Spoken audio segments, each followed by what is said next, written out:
My name is Ginny Harrison, and at 68 years old, I never expected betrayal would come from my own children. After dedicating my life to them as a single mother and hospital administrator, I thought I had earned their respect. When they forced me into Pinecrest Nursing Home, they had no idea about my secret financial reserves or that I still had fight left in me. They certainly never imagined I would own the very walls that imprisoned me. Where are you watching from today? If family betrayal has ever touched your life, hit subscribe and join me for a story about reclaiming power when they least expect it. I became a single mother when my husband Thomas died of a sudden heart attack. Jonathan was only 12, Allison was 9, and little Peter was just 7. The shock nearly destroyed me, but I had 3 children depending on me, so falling apart wasn't an option. Thomas had been the primary breadwinner with his accounting practice, while I worked part-time at the local hospital administration office. With his death, I had to transform overnight into both mother and father, emotional support, and financial provider. Within a week of the funeral, I approached the hospital administrator and requested full-time hours. Harold, my boss, was sympathetic and not only granted my request, but offered to mentor me. Under his guidance, I completed additional certifications in healthcare management while working full-time and raising 3 grieving children. Those years were a blur of school lunches packed at midnight homework sessions, squeezed between my own studies and weekend shifts taken whenever possible for the overtime pay.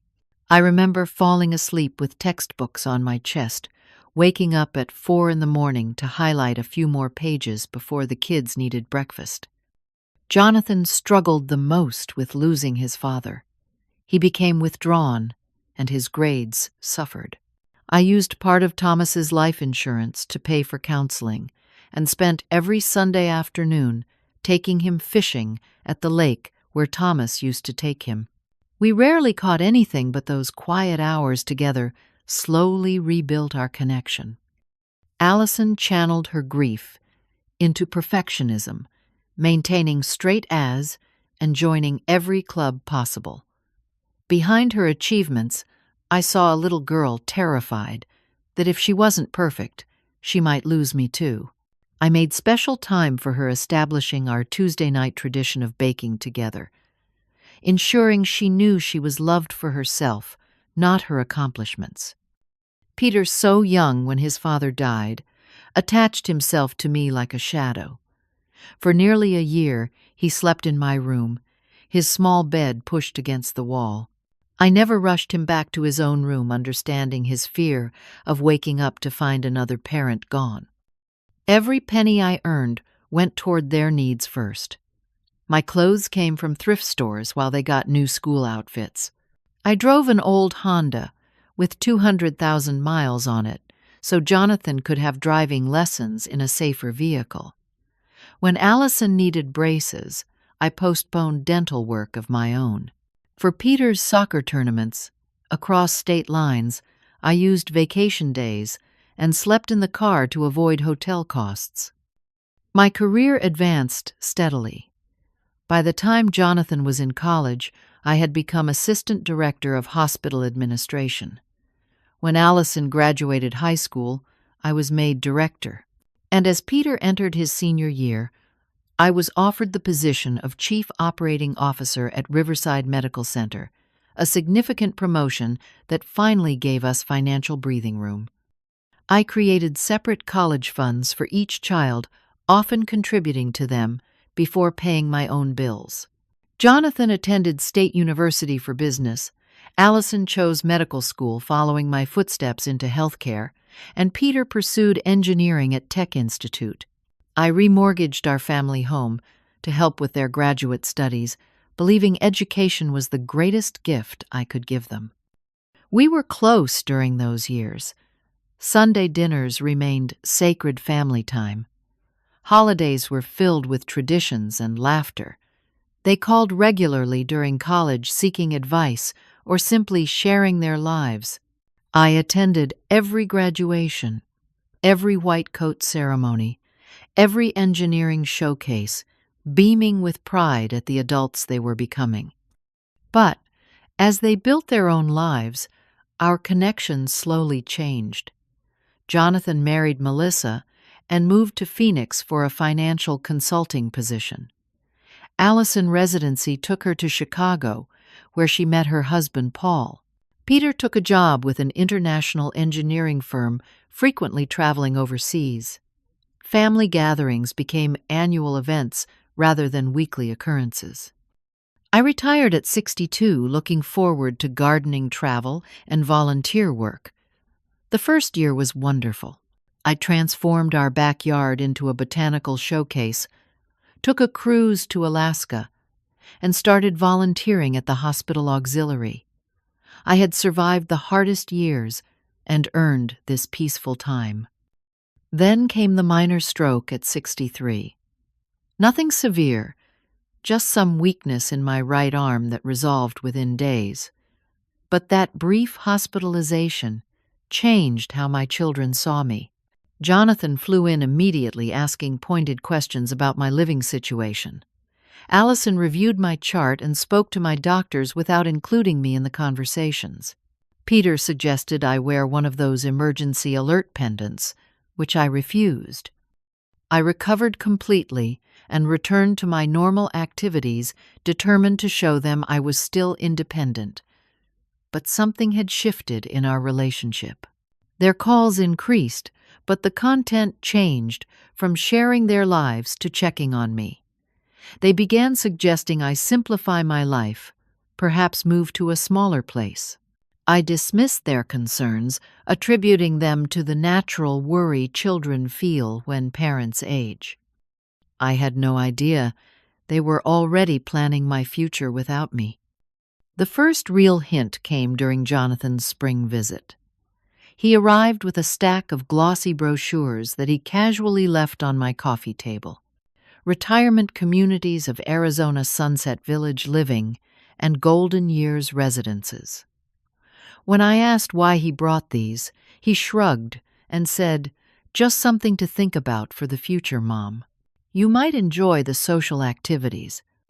I recycled the brochures after he left, irritated by the assumption I needed a different living arrangement. My home of 35 years was perfectly manageable. It modified it as I aged, installing grab bars in the bathroom and converting the guest room to a main floor bedroom to avoid the stairs.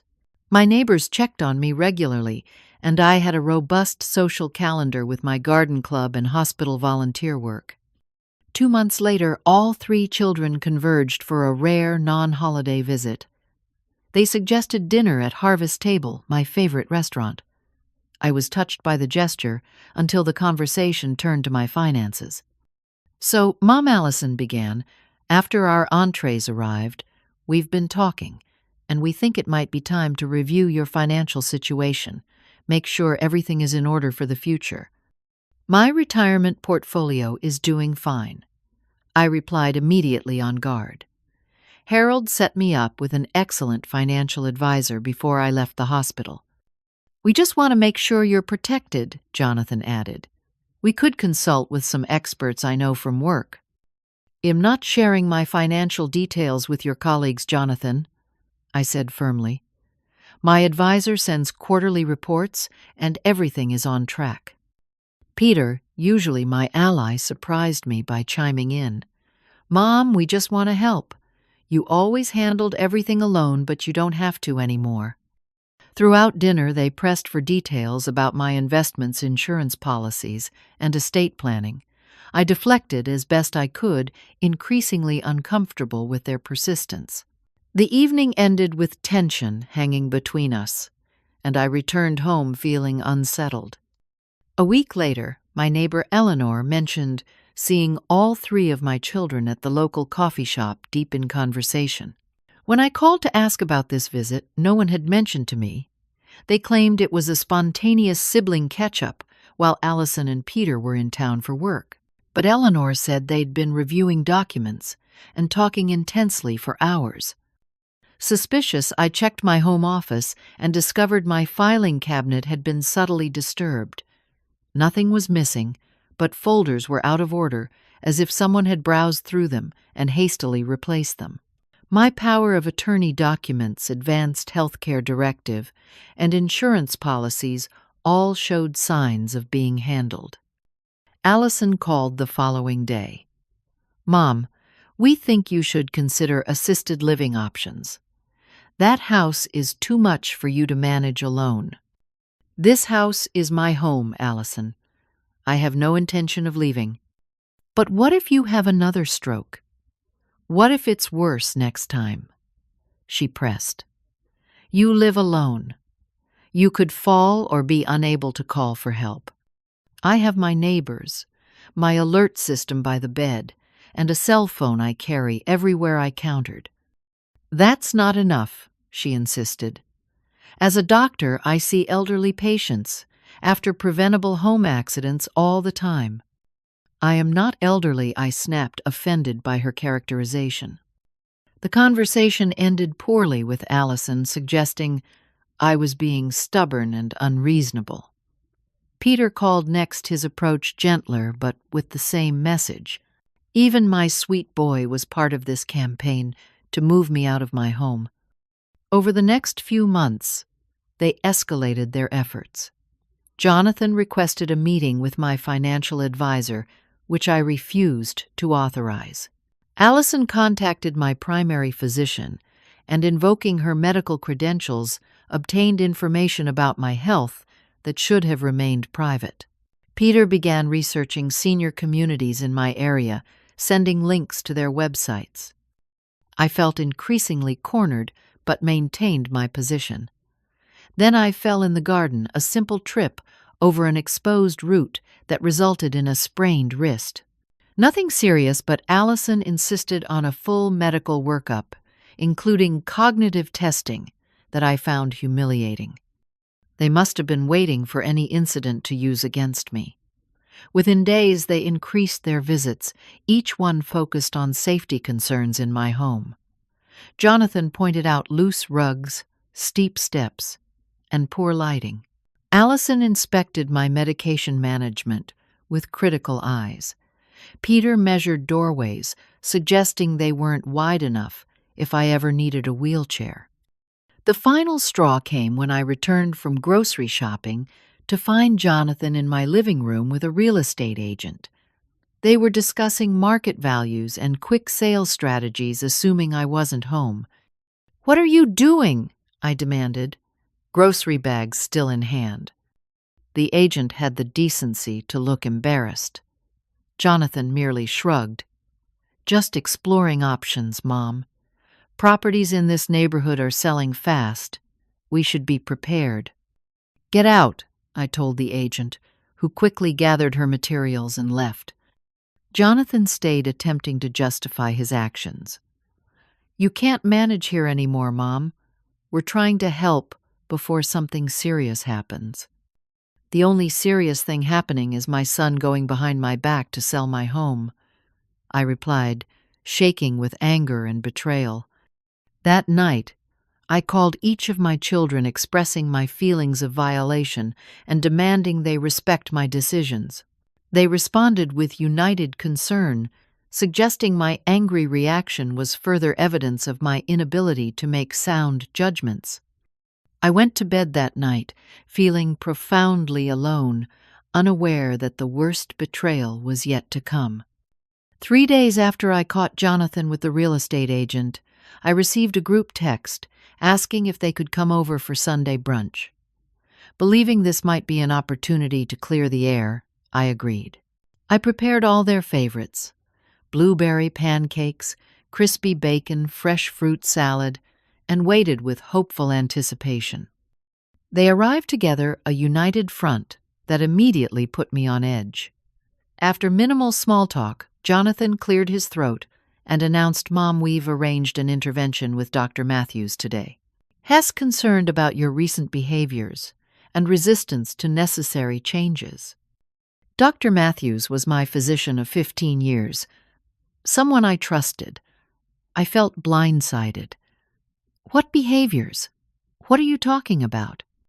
Your anger defensiveness and inability to recognize your limitations, Allison explained in her clinical voice. These are concerning signs possibly indicating early cognitive changes.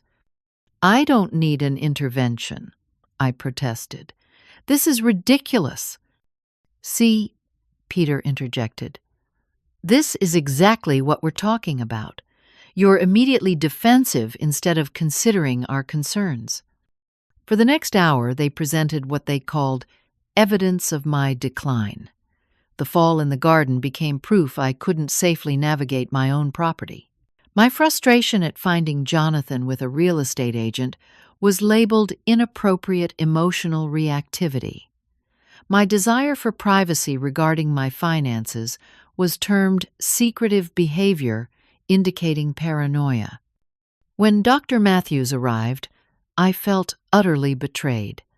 The man who had managed my health for years sat in my living room and nodded along as my children outlined their concerns. He had always treated me as an intelligent partner in my healthcare decisions, but now he spoke to me as if I were a child. "Ginny," he said, "your children have valid concerns. At your age, living alone presents significant risks. The minor stroke you've already experienced makes another more likely. I think it's time to consider a more supportive environment." "You know him in perfect health," I argued. "My last checkup showed normal blood pressure, cholesterol under control, and no cognitive issues." "Prevention is our goal," he replied smoothly. "Waiting until after a crisis is too late." By the end of this ambush, they presented their solution, a tour of Pinecrest Nursing Facility scheduled for that very afternoon. When I refused to go, Jonathan produced a folder containing legal documents. "We have temporary healthcare power of attorney, Mom," he said quietly. "After consulting with Dr. Matthews about your judgment capacity, we filed for emergency conservatorship. You can fight it in court, but for now, we're legally authorized to make these decisions." I stared at my 3 children, these humans I had raised, with every ounce of love and sacrifice I possessed, and felt something break inside me. How long had they been planning this? How many secret meetings, phone calls, and legal consultations had occurred while I gardened and volunteered, believing my life was my own? The tour of Pinecrest was humiliating. The administrator, Miss Jenkins, spoke primarily to my children while I was treated as a package being delivered. The facility itself wasn't terrible. It was clean with acceptable food and basic activities, but it wasn't my home. It wasn't the garden Id spent years cultivating, or the kitchen where Id taught my children to bake, or the living room where we had celebrated 30 Christmases. I reached out to friends hoping for allies, but discovered my children had already spoken to them. Eleanor, my neighbor of 20 years, expressed sympathy, but suggested the children might be right. My garden club friends offered to visit me at Pinecrest, tacitly accepting my move as inevitable. Even Harold, my mentor and former boss, gently suggested that accepting help wasn't surrender. With everyone aligned against me and temporary legal measures in place, I found myself with few options. Jonathan had already listed my house with the agent Id thrown out. Allison had arranged for a physician at Pinecrest to take over my care. Peter had hired a company to pack up my belongings and determine what would fit in the small room that was to be my new home. The sale of my house proceeded with brutal efficiency. 3 decades of memories were sorted into categories: keep, donate, sell. My children decided which family heirlooms went to which grandchild, which furniture was worth storing, which books and mementos were deemed dispensable. I was consulted only perfunctorily, my objections noted and overruled. I watched as strangers carried away my dining table where countless family meals had been shared. My reading chair, perfectly molded to my body after years of use, was deemed too large for my new quarters. The grandfather clock that had been Thomas' wedding gift to me was allocated to Jonathan's home, despite my wish to keep it with me. The garden was the hardest to leave. Every plant represented years of care. The rose bushes Thomas and I had planted together. The Japanese maple wed added, when Jonathan graduated college, the herb garden where Id taught Allison, which plants had medicinal properties. The quoting vegetable patch, where Peter had first discovered his love of building things by constructing tomato trellises. On my last morning there, I woke before dawn and walked barefoot through the dewy grass, touching each beloved plant, whispering goodbyes. By the time my children arrived with the moving van, I had retreated into silence, too heartbroken for further protest. The drive to Pinecrest was conducted in uncomfortable quiet. I sat in the back seat of Jonathan's SUV, staring out the window as my neighborhood receded.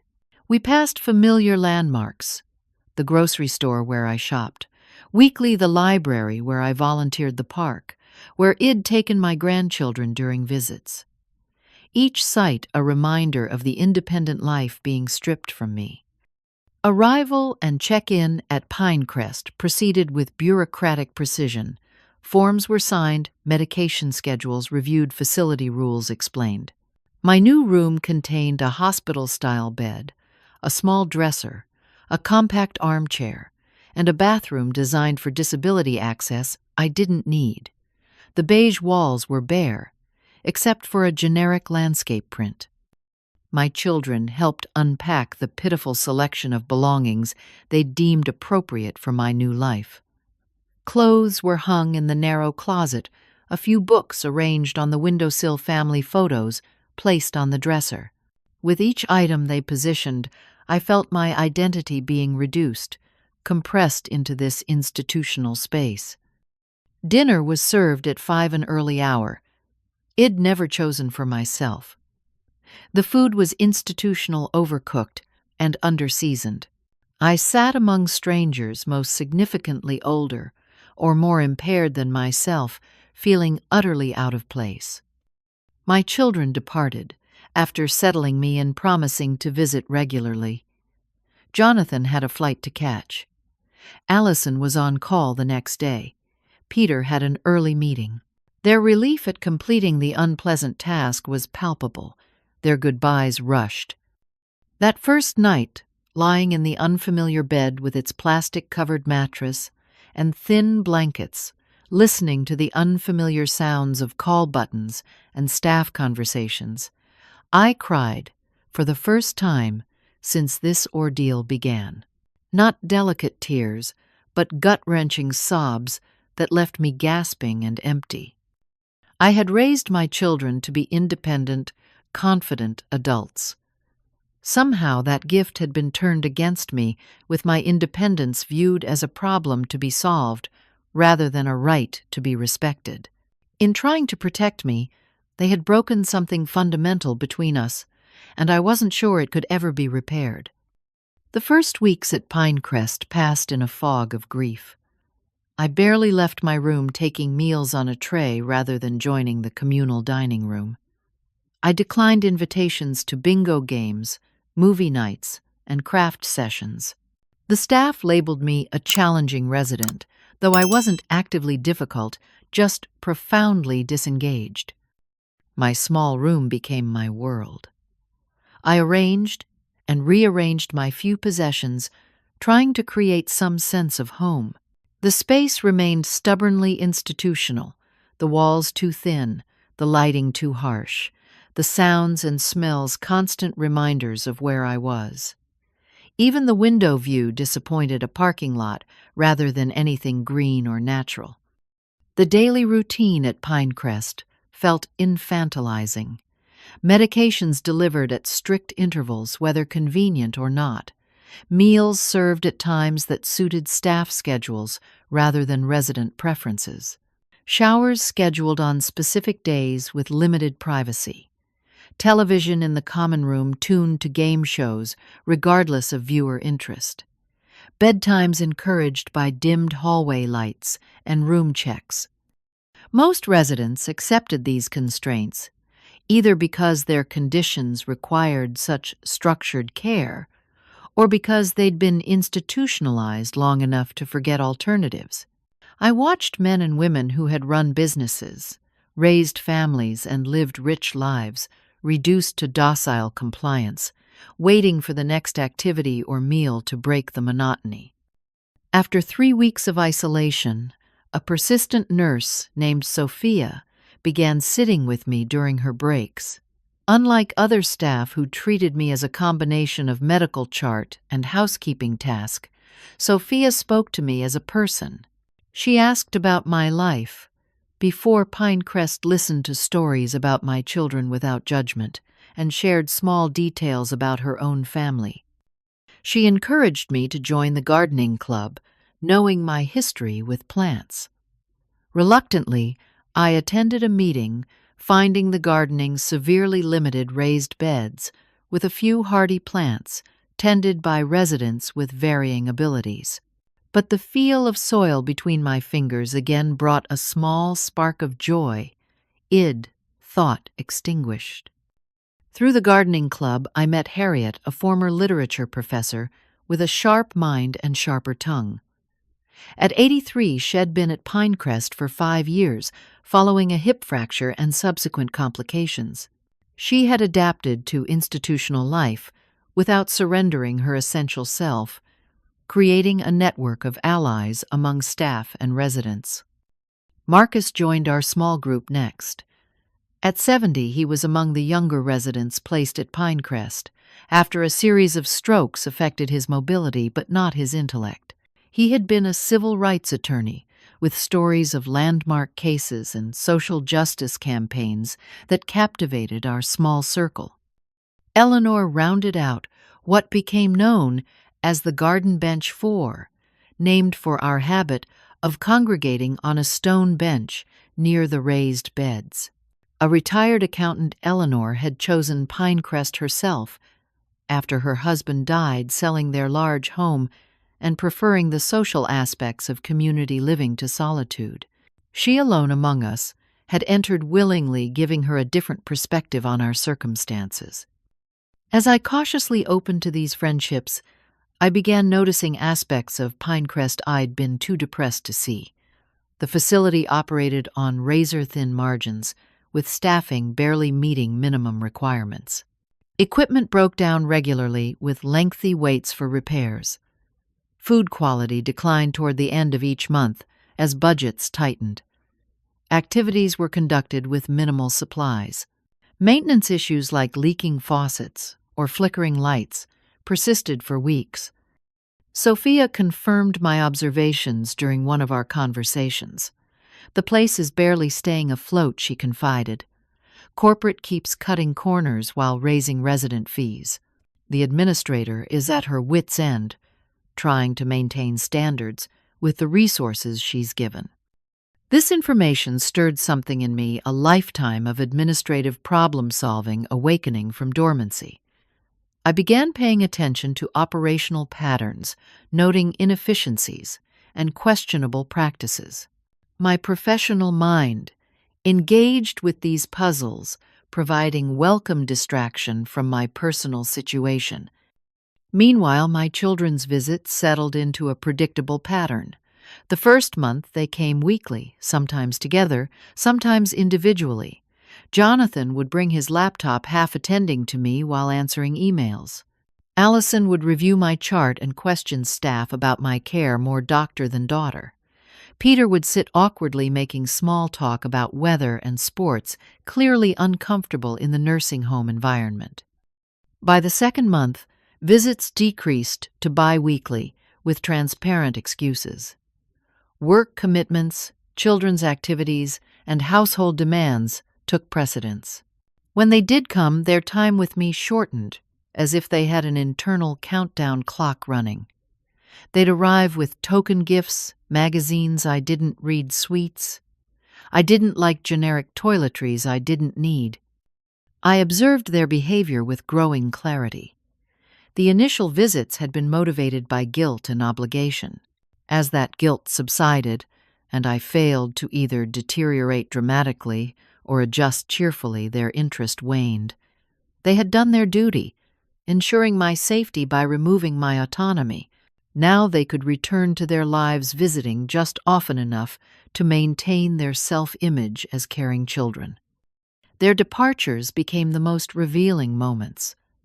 The visible relief as they stepped through Pinecrest's doors into the parking lot, the lightness in their steps, the immediate checking of phones, the quick transitions back to their real lives.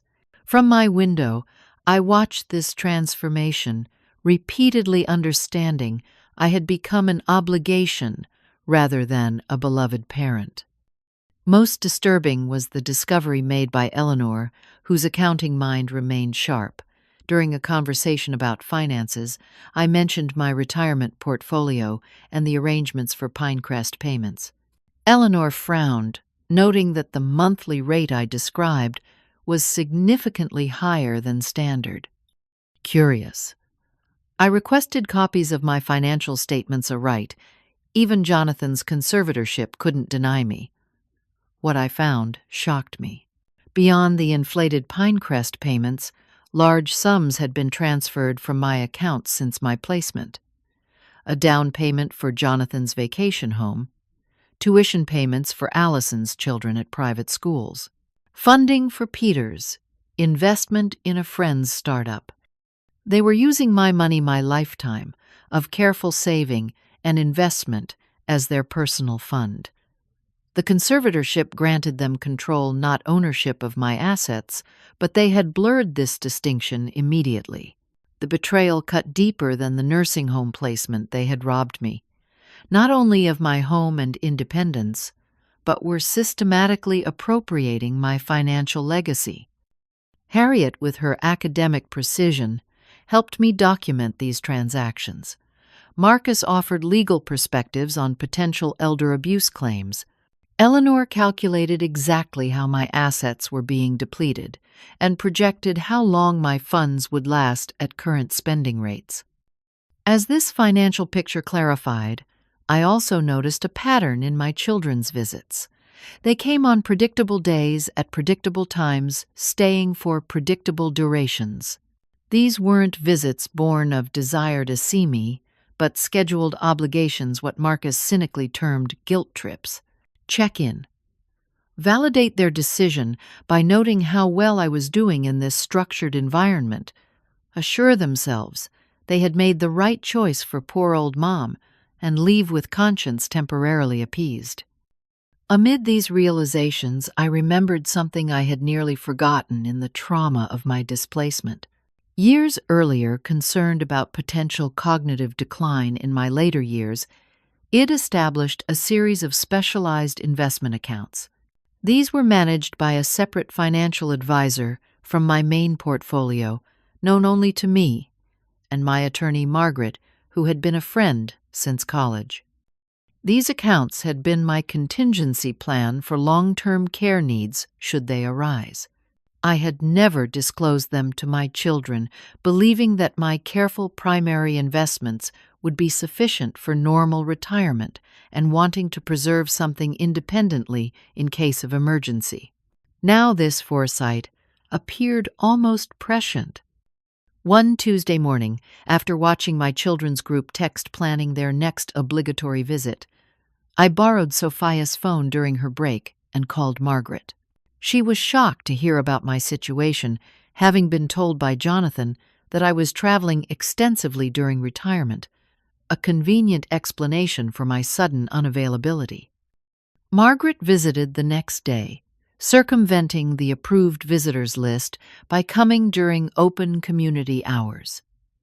We sat in the garden, well away from monitoring staff or curious residents, and I explained everything. The forced move, the financial exploitation, and the gradual abandonment masked as dutiful care. As I laid out these painful truths, an unexpected piece of information emerged from our conversation. Pinecrest Nursing Facility was being sold.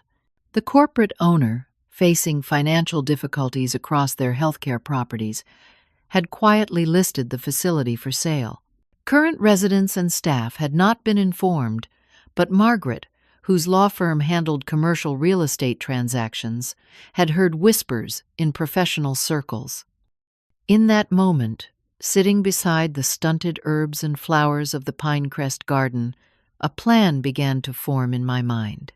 A plan that would require my hidden resources, professional expertise, long dormant, and the discreet assistance of my new allies. A plan that would transform my powerlessness into something my children never expected control. I needed privacy and resources to implement what I was considering. The first step was establishing secure communication with Margaret outside of Pinecrest monitoring. Sophia agreed to receive texts and calls on my behalf, providing a crucial link to the outside world that bypassed the facility's phone system and my children's oversight. Through Margaret, I reconnected with Harold, my former mentor and hospital colleague.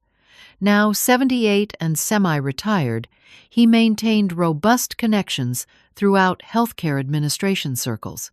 His initial shock at my situation quickly transformed into strategic thinking when I revealed what I was contemplating.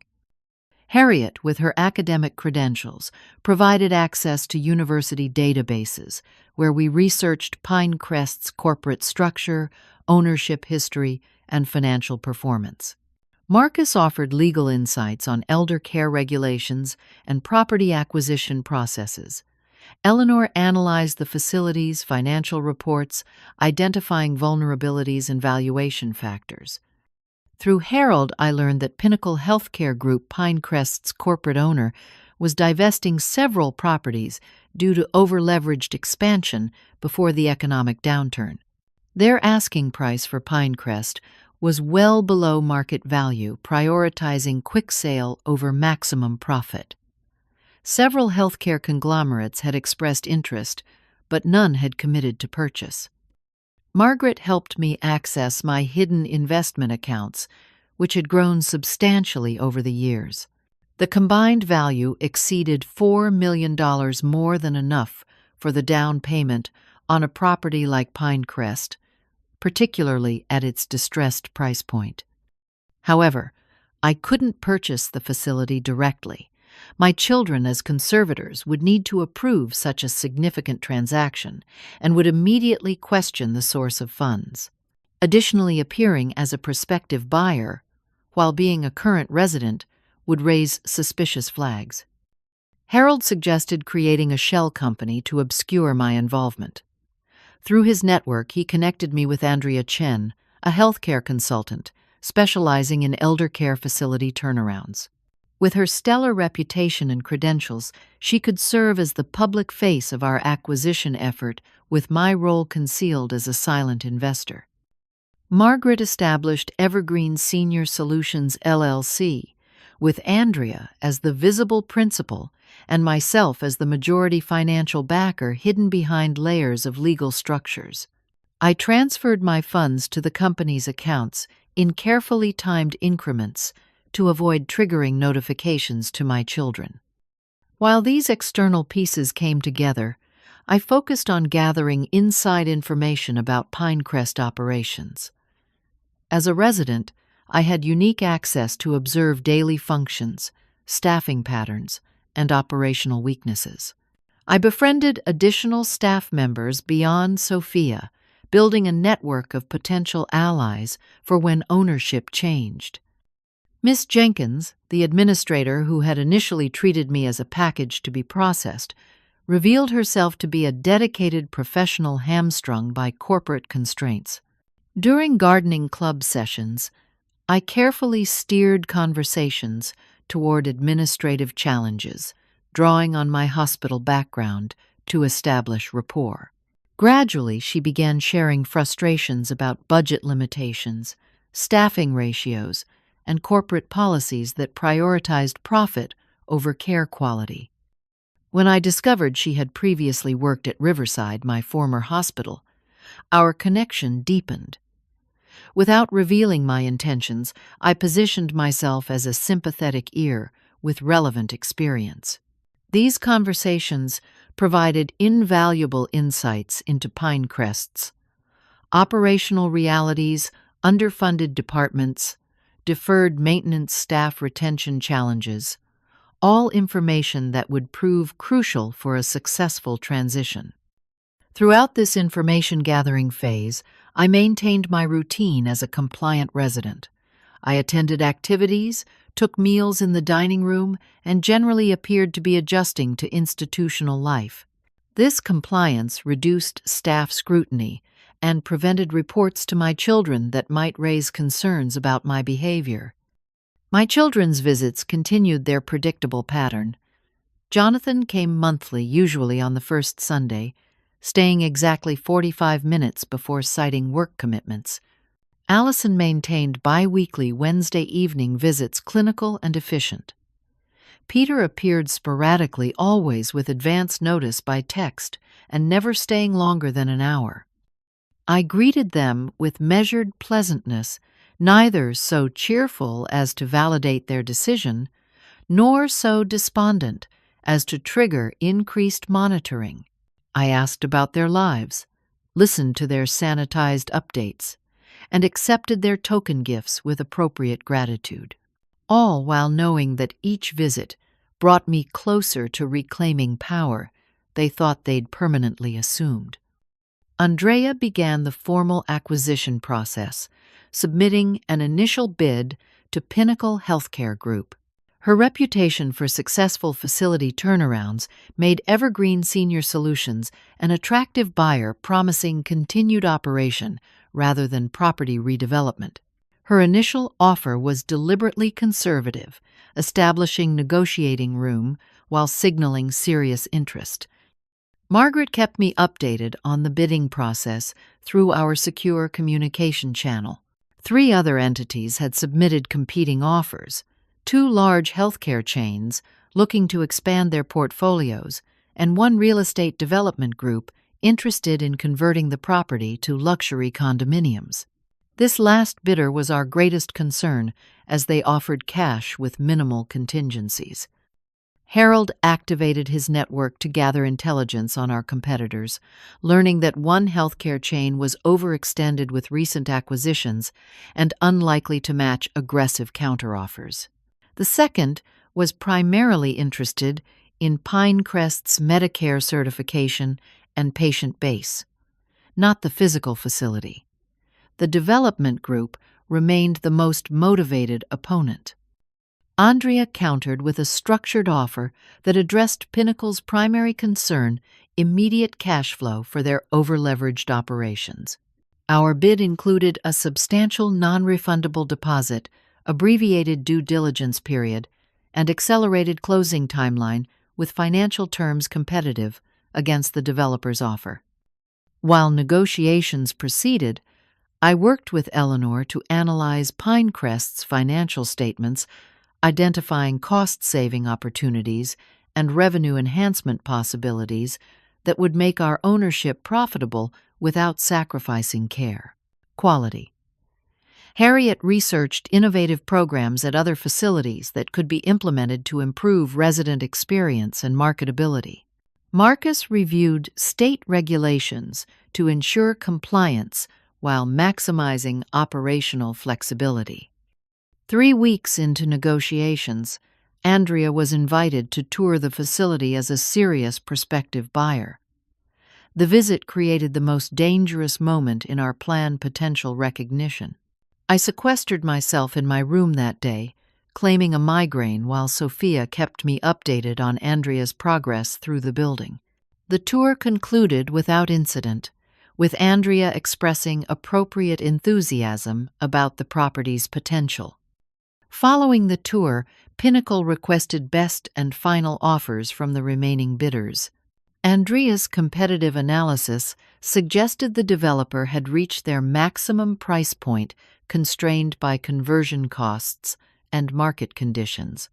With Harold's guidance, we structured our final offer to exceed the developer's ceiling by just enough to secure the deal without overpaying. 1 week later, Margaret received the acceptance notification.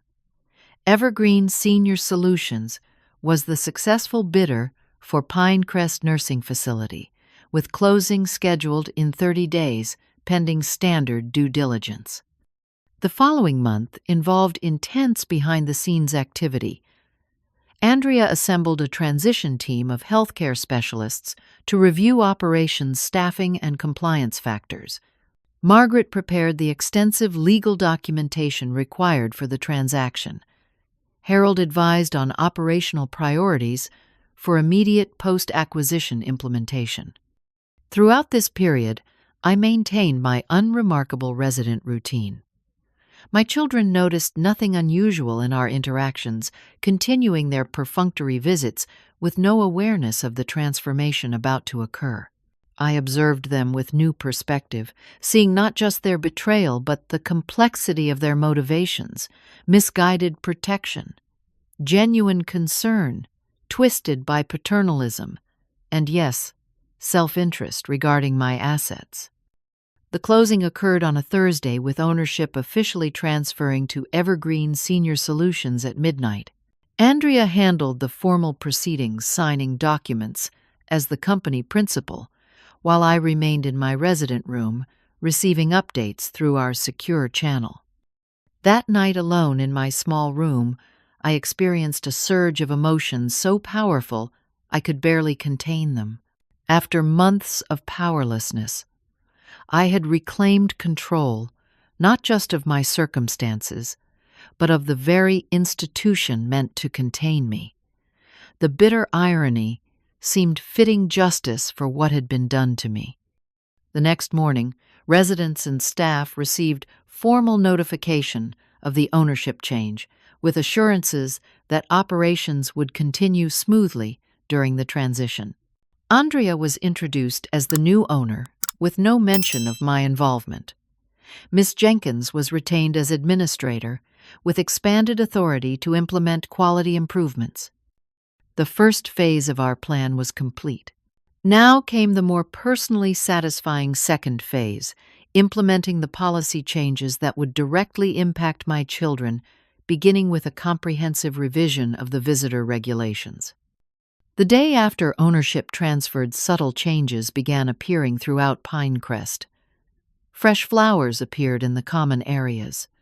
The kitchen served improved coffee and fresh-baked pastries at breakfast. Maintenance staff responded promptly to repair requests that had languished for months. Small improvements, but residents noticed immediately, creating a buzz of curious speculation. I maintained my normal routine, participating in activities and meals while observing the ripples of change spreading through the facility. Staff members walked with lighter steps, responding to residents with increased attentiveness now that adequate resources supported their efforts. Residents commented on positive changes, however small, after years of declining conditions. No public announcement identified the source of these improvements. Andrea made brief appearances as the new owner, touring departments and meeting with staff groups, but otherwise remained in the background. Miss Jenkins became the visible face of the transition, implementing changes while maintaining operational continuity. Behind this public facade, I began meeting secretly with the management team. During scheduled garden club sessions, I would slip away to the rarely used administrative conference room where Andrea missed the team. Jenkins and department heads gathered to discuss strategic priorities. My insights as both an experienced healthcare administrator and current resident proved invaluable in identifying immediate needs and long-term opportunities. These meetings required careful timing and discretion to prevent other residents or staff from questioning my involvement. We established a rotation of staff members who would escort me through service corridors to avoid main hallways, with meetings scheduled during popular activities when my absence would go unnoticed. In these sessions, I prioritized two parallel tracks of improvement.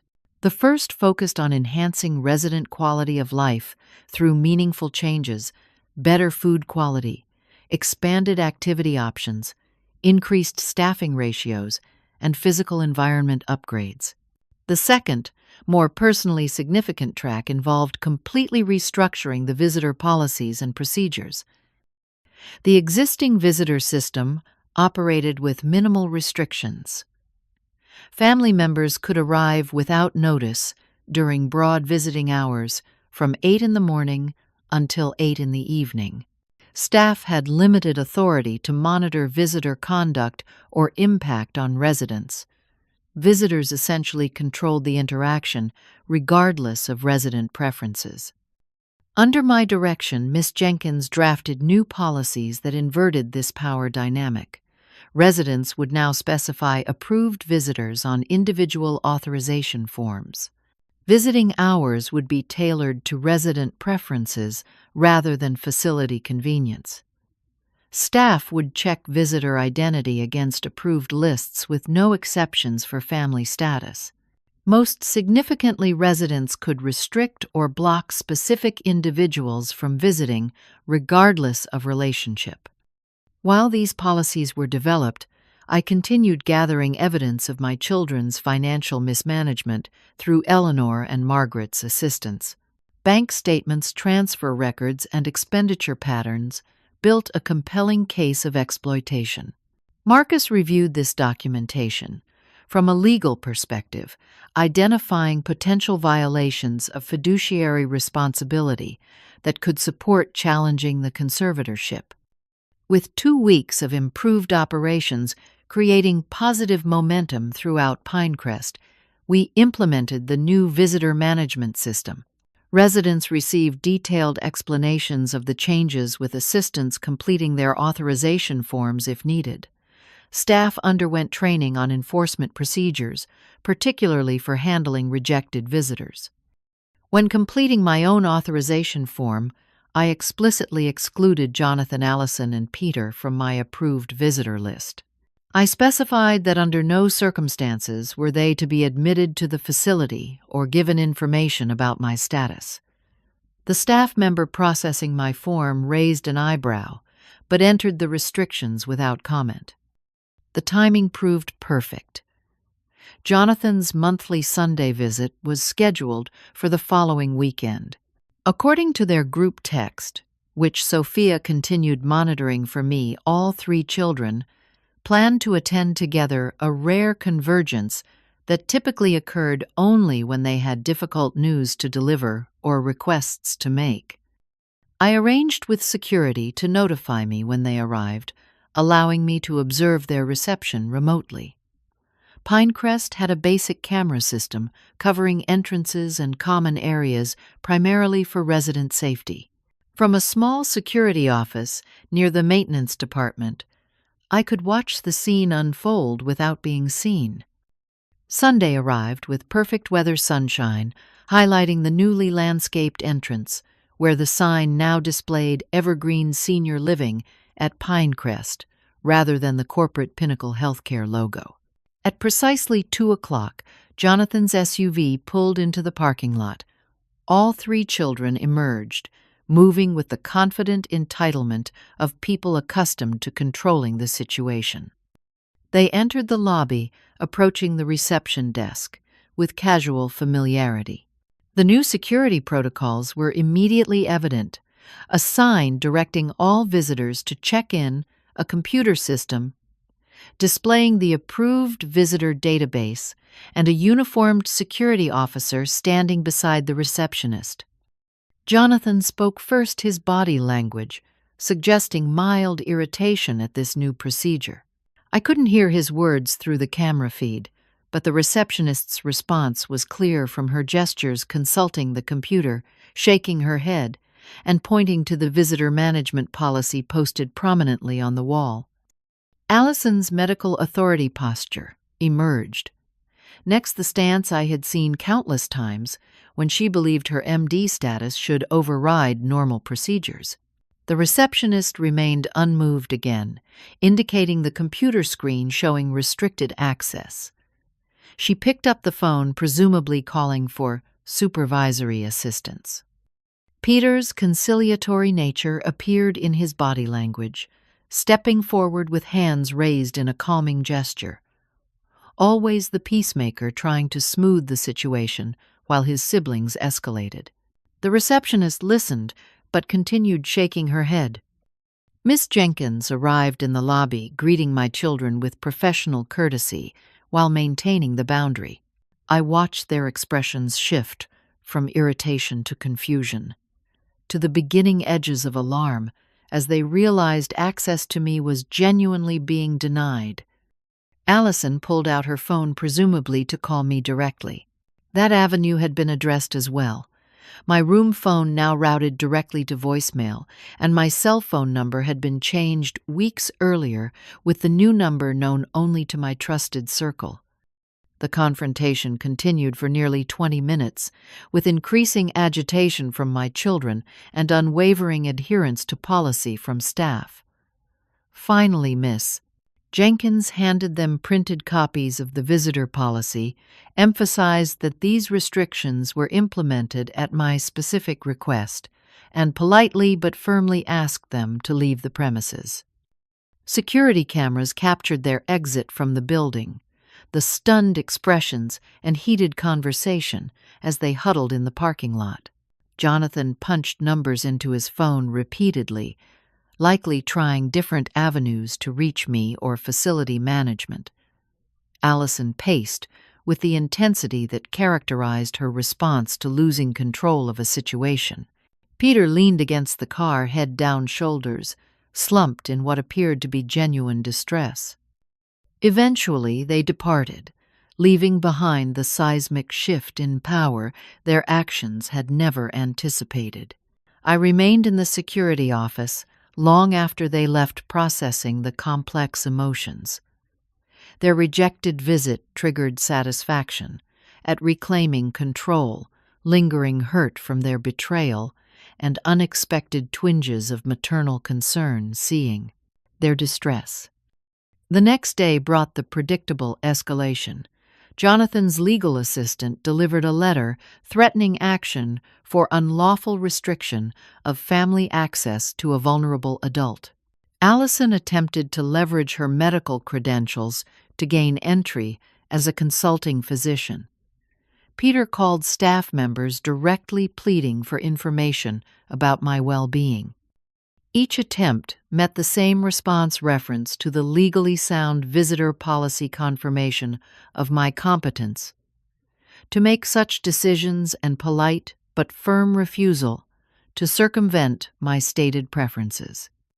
When these individual efforts failed, they escalated to legal channels. Their attorney contacted Pinecrest, demanding access based on the conservatorship. This triggered the response WED, carefully prepared. Margaret, representing Evergreen Senior Solutions, informed them that evidence of financial exploitation had been documented and submitted to Adult Protective Services, with a hearing scheduled to review and potentially revoke the conservatorship. The final revelation, the fact that I was the primary owner of Pinecrest itself, came 3 days later during a conference call Margaret arranged with their attorney. Their shock reverberated through subsequent frantic text messages between them, which Sophia continued to monitor and share with me. How could she possibly purchase a nursing home? Jonathan demanded. Where did she get that kind of money? Allison responded. Peter's simple text spoke volumes. We really messed up. With the immediate satisfaction of denied access achieved, and the legal process to restore my financial autonomy underway, I could focus on the more substantive aspects of facility improvement. The visitor policy had been my personal priority, but the resident experience remained my professional focus. As the reality of their altered relationship with me settled in, my children began sending messages directly to Miss Jenkins, requesting a meeting to discuss the situation. After consulting with me, she agreed to arrange a conference room discussion with specific parameters. They would meet with me, Andrea, Margaret, and Miss Jenkins, together with no private access. They would listen more than speak, and they would come prepared to account for their financial decisions regarding my assets. With this confrontation approaching, I found myself reflecting on what I truly wanted from this situation. The initial satisfaction of denied access had fulfilled immediate emotional needs, but sustainable resolution required something more complex than simple revenge. I had reclaimed power, but power without purpose becomes merely another form of control, no better than what they had exercised over me. The meeting with my children was scheduled for 2 weeks after their rejected visit, providing time for initial reactions to settle into more reasoned perspectives. I chose to hold the discussion in the newly renovated garden rather than a sterile conference room, wanting natural surroundings to remind everyone of the humanity underlying our conflict. They arrived together again, but their united front had visibly fractured. Jonathan projecting forced confidence, Allison clinically detached, Peter openly distressed. Miss Jenkins escorted them to the garden terrace, where Andrea, Margaret, and I waited at a table set with water and coffee service, a deliberately civilized setting for what promised to be a difficult conversation. Their first sight of me after months of controlling the terms of our interaction clearly startled them. Instead of the institutional resident in facility-provided clothing they expected, I presented myself as the professional woman. It'd always been a tailored pantsuit, subtle makeup hair, styled rather than merely functional. More significantly, I sat at the head of the table, clearly the authority in this gathering, rather than the subject to be discussed. Jonathan recovered first, attempting to establish his familiar dominant position. "Mom," he began, "been worried sick about you. This situation is unnecessary and harmful to everyone." I raised my hand, stopping him mid-sentence. "I will speak first," I said calmly. "You have had months of controlling this relationship. Today, those terms are reversed." For the next 30 minutes, I detailed everything that had occurred from my perspective. The conspiracy to declare me incompetent, the forced sale of my home, the nursing home placement against my wishes, and most damning, the systematic misappropriation of my funds for their personal benefit. Margaret distributed documentation of questionable financial transactions with amounts and dates highlighted in irrefutable detail. When I finished this accounting, I looked at each of them directly. "I am not angry anymore," I said, surprising myself with the truth of this statement. "I am disappointed, deeply hurt, and fundamentally changed by what you've done. But anger requires energy. I prefer to direct elsewhere now." Allison spoke first, her clinical demeanor cracking slightly. "We were trying to protect you. After the stroke, the statistics for someone living alone—" I interrupted her retreat to medical justification. "If protection was truly your motivation, you would have worked with me, not against me. You would have respected my autonomy while addressing legitimate concerns.